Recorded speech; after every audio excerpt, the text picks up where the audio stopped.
Hello mga ka-G! Welcome back to our channel, and I'm here now in front of a bank.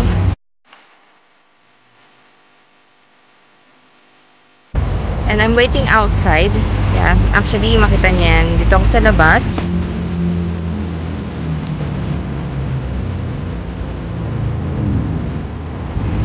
So, because of the reason na merong social distancing sa loob, so they're allowing only 5 person inside of the bank, and I'm here waiting. So ito po yung ano nila, papakita po natin kung paano po ang transaction dito sa bangko dito sa Kuwait after po ng magkaroon ng COVID, and at the same time wala na pong curfew.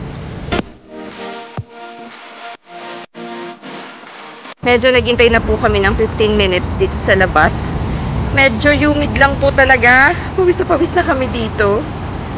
So, of course, what I really like about is the freebies, because it's humid today, so they gave us a free water, and yeah, they offer us a water too. Ang mapibigay ko lang po tips sa inyo, kung gusto nyo pong magkaroon ng smooth transactions, be early.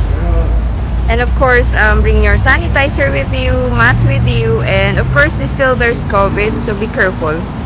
Okay? Yeah.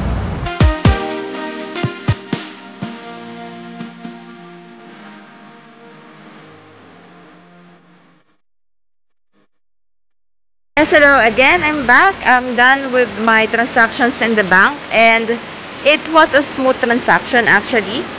Very kind staff, and also social distancing was there. There's a sanitizer over. You can observe the protocol. Actually, ang tagal ko nang hindi naayos yung transaction ko sa bangko because nagkaroon ng COVID. Ngayon, okay na po. Wala na pong curfew dito, so I have time to come in anytime kung ano po yung available na date. Tapos open na rin po ang mga bangko. They have normal schedule already, so kaya na po namin magpunta. Especially ako po after ng trabaho. So, naayos ko na rin po yung bangko. Makakapag-withdraw na po ako.